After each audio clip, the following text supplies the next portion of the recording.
जी देखिए, बिल्कुल राहुल अगर हम चुनाव आयोग की बात करें तो देखिए पूरे देश की ज़िम्मेदारी होती है चुनाव कराने की, जिसको वो करते हुए नज़र आते हैं। और कई बार ऐसा होता है, कहीं पे ईवीएम ख़राब हो जाती है, कहीं पे कुछ और प्रॉब्लम हो जाती है, तकनीक के आधार पर चुनाव होता है। इसीलिए कई बार ये कहा जाता है कि ईवीएम को बदल देना चाहिए, तमाम तरह के सवाल खड़े किए जाते हैं। लेकिन इस समय भारत में इस तरह की प्रणाली से हटकर अगर हम बैलेट पेपर की बात करें, उससे चुनाव कराना बहुत मुश्किल है, क्योंकि कठिनाई होगी इस तरह का चुनाव कराने में। ये सब लोग जानते हैं। इसीलिए ईवीएम को लेकर इंडिया में कह सकते हैं इसकी शुरुआत हुई, बाकायदा हर बार चुनाव भी हुए। लेकिन देखिए, आरोप प्रत्यारोप का दौर हमेशा से रहा है।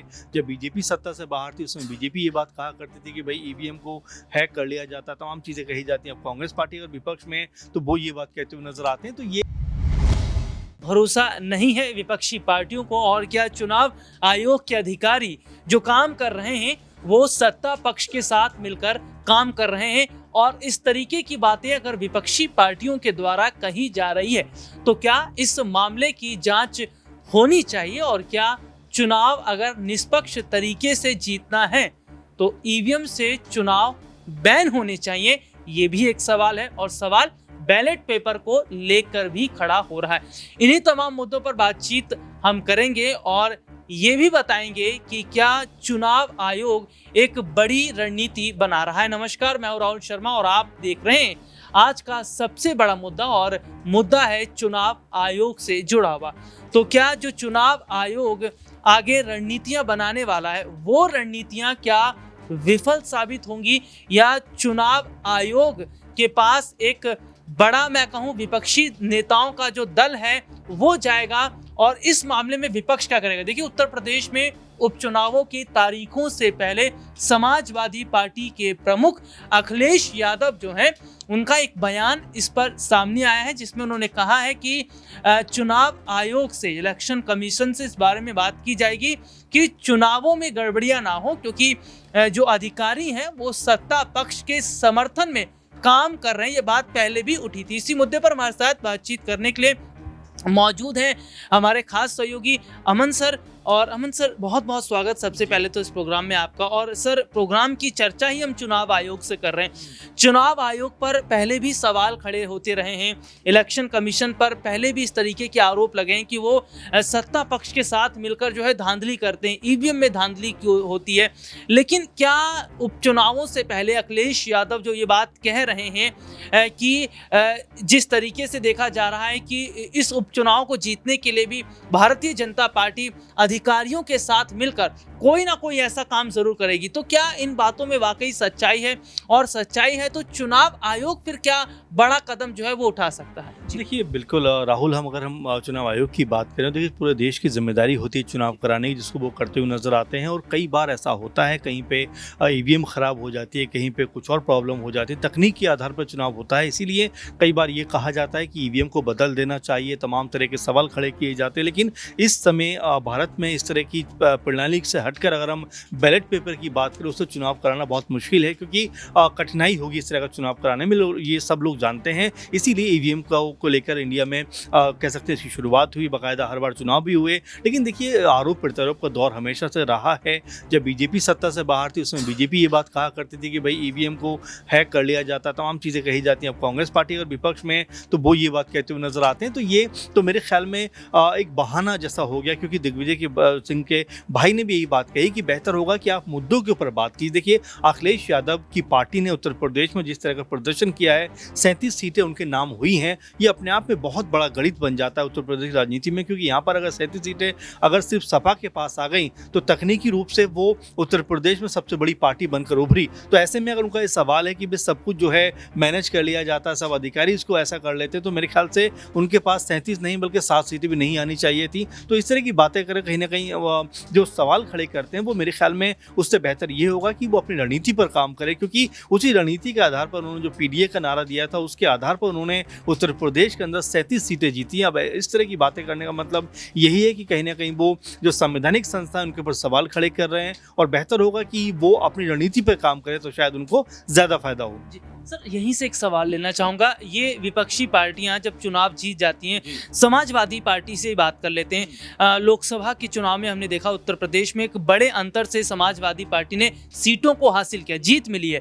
लेकिन तब तो ये बात नहीं कह रहे थे कि ईवीएम में गड़बड़ी है, तब तो नहीं कह रहे थे कि अधिकारी जो है धांधली कर रहे हैं, और अब हम देख रहे हैं कि उपचुनाव नज़दीक हैं तो अब इस तरीके की बातें, क्या ये नहीं दर्शाता कि अगर आप जीतते हैं तब चुनाव आयोग पर सवाल नहीं हो? जी देखिए राहुल जी, बिल्कुल यही बात मैं कह रहा था कि जब आप चुनाव जीतते हैं, कई जगह पर आप देखेंगे सरकारें दूसरे दलों की हैं, कई जगह बीजेपी की सरकारें हैं, और देखिए हार जीत का जो सिलसिला है वो चलता रहता है। इसका मतलब ये नहीं है कि आप ईवीएम के ऊपर सवाल खड़े कर दें, क्योंकि आपको भी पता है कि ईवीएम खुद जो पार्टी अभी विपक्ष में वही लेकर आए हैं, उसको लेकर लगातार उन्होंने सफाइयाँ भी पेश की हैं, तमाम सारी बातें कही हैं कि आज के संदर्भ में देखा जाए, जिस देश के अंदर 96-97 करोड़ अगर मतदाता हैं, उसमें बैलेट पेपर से चुनाव कराना उतना आसान नहीं होगा, साथ में बैलेट पेपर को गिनना भी उतना आसान नहीं होगा, इसीलिए ईवीएम का प्रयोग किया जाता है। तो ऐसे में सिर्फ ये बात कह देना कि भाई ईवीएम की वजह से हम चुनाव हार रहे हैं, ईवीएम की वजह से गड़बड़ी हो रही है, तो बेहतर ये होगा कि अपनी रणनीति के ऊपर काम किया जाए। आप देखिए राहुल गांधी दोनों जगह से चुनाव में खड़े होते हैं और दोनों जगह पर बम्पर जीत उनको मिलती हुई नजर आती है। अगर ऐसा होता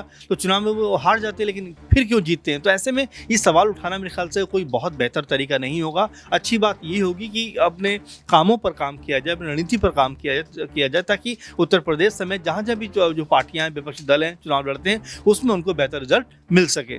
बहुत बहुत शुक्रिया सर। और देखिए बाकायदा सर ने बारीकी से ये बताया कि चुनाव आयोग पर ये विपक्ष तब सवाल खड़ा नहीं करता जब ये लोग चुनाव जीत जाते हैं, लेकिन सवाल तब खड़ा होता है जब सत्ता पक्ष जीत जाता है। तो ऐसे में ये एक बहुत बड़ा सवाल है जो निकल कर सामने आ रहा है कि क्या चुनाव आयोग इस मामले पर एक बड़ा कदम उठाएगा। विपक्षी दल अगर चुनाव आयोग से इस मामले पर बात करते हैं तो चुनाव आयोग की तरफ से रणनीति क्या रहेगी। इसी मुद्दे पर हमारे साथ बातचीत करने के लिए मौजूद है हमारी खास सहयोगी शालिनी। और शालिनी लगातार न सिर्फ चुनाव आयोग बल्कि उत्तर प्रदेश और देश के कई राज्यों से जुड़ी चुनावी जो खबरें हैं उनको कवर भी कर रही हैं और बाकायदा ये उन मुद्दों पर बात करते भी रहते हैं। तो शालिनी, जिस तरीके से चुनाव आयोग का है एक बहुत बड़ा मुद्दा है और यहाँ पर हम ये देख रहे हैं कि चुनाव आयोग पर पहले भी सवाल खड़े होते रहे, लेकिन अब जिस तरीके से उत्तर प्रदेश के उपचुनाव से पहले जो हालात देखे जा रहे हैं विपक्षी पार्टियों की तरफ से,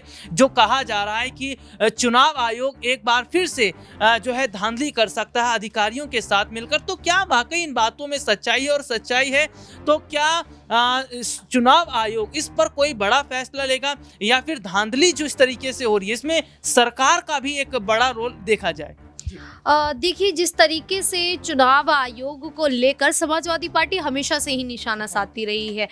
जब आम चुनाव हुए थे उस समय भी समाजवादी पार्टी ने तमाम जो निशाने हैं वो चुनाव आयोग पर भी साधे थे, भारतीय जनता पार्टी के कई अधिकारी और प्रशासन पर भी साधे थे। साथ ही देखा जाए तो ये जो चुनाव आयोग का पूरा मामला है कि ईवीएम के द्वारा वोटिंग नहीं होनी चाहिए, बैलेट पेपर के थ्रू होनी चाहिए, तो पूरा मामला जो है वो कोर्ट तक भी गया था, लेकिन कोर्ट के द्वारा यही किया गया था कि जो मेन वोटिंग होगी वो ईवीएम के माध्यम से ही की जाएगी। तो ऐसे में इसके बावजूद भी कोर्ट के फैसला आने के बाद भी समाजवादी पार्टी अगर चुनाव आयोग को लेकर इस तरीके से सवाल खड़े कर देती है तो इसको सही नहीं माना जा सकता है। हालांकि आम चुनावों में ये देखा गया था कि समाजवादी पार्टी की ओर से आरोप लगाए गए थे कि भारतीय जनता पार्टी के जो तमाम बड़े अधिकारी हैं, पुलिस अधिकारी हैं, वो जबरन यहाँ पर धमका कर जबरदस्ती वोटिंग करवा रहे हैं जिससे भारतीय जनता पार्टी को जीत हो। तो इस तरीके के आरोप लगाए जा रहे थे, लेकिन ये आरोप हम बेबुनियाद भी कह सकते हैं, क्योंकि जब वोटिंग होती है, जब इलेक्शन होते हैं तो चुनाव आयोग सभी तरह की यहाँ पर जो देखरेख करनी चाहिए वो पूरी तरीके से की जाती है, लेकिन उसके बावजूद भी समाजवादी पार्टी भारतीय जनता पार्टी पर निशाना साधती रही है। अब ऐसे में नतीजा उत्तर प्रदेश में उनके समर्थन में आया, समाजवादी पार्टी उत्तर प्रदेश में जीत गई।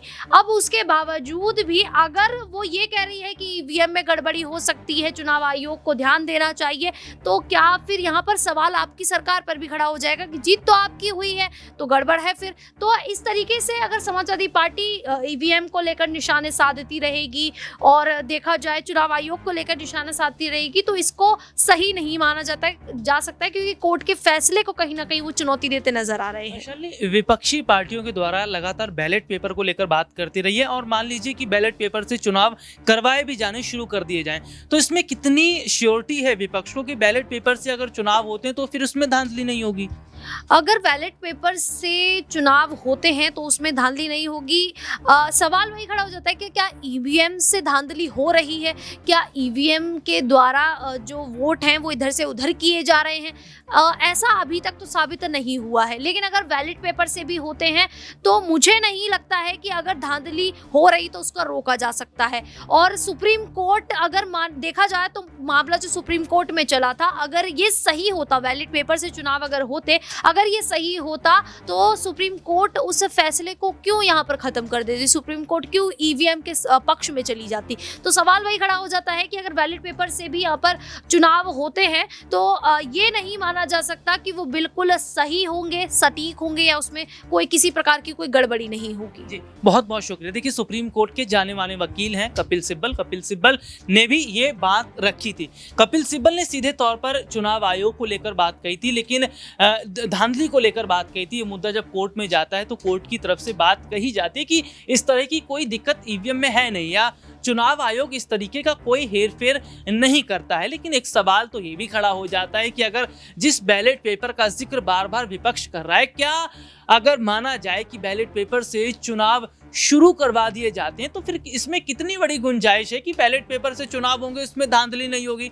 या इस तरीके से जो हम देख रहे हैं कि लगातार अधिकारी जो है उसमें गलत जो है उसको करते नजर नहीं आएंगे, तो कहीं ना कहीं ईवीएम और बैलेट पेपर की जो लड़ाई देखी जा रही है। और देखिए, सही बात ये भी है कि आज के वक्त में बैलेट पेपर से चुनाव करवाना आसान नहीं है, इसलिए ईवीएम का सहारा लिया जाता है। अब देखना ये होगा कि क्या विपक्षी पार्टियों का जो बड़ा डेलीगेशन है चुनाव आयोग के पास अगर इस मुद्दे को लेकर पहुंचता है कि उपचुनाव में चुनाव के जो अधिकारी हैं वो चुनाव आयोग के साथ मिलकर सत्ता पक्ष को समर्थन करते हुए उनके समर्थन में वोट डलवाएंगे, तो ये बातें कितनी सही हैं और चुनाव आयोग इस पर क्या फैसला लेगा। इस मुद्दे पर आज इतना ही, और देश और दुनिया से जुड़ी तमाम बड़ी खबरों को देखने के लिए हमारे चैनल नेक्स्ट 9 पॉलिटिकल बाइट के साथ जुड़े रहिए। आपकी इस मुद्दे पर क्या राय है वो भी आप कमेंट करके हमें बता सकते हैं।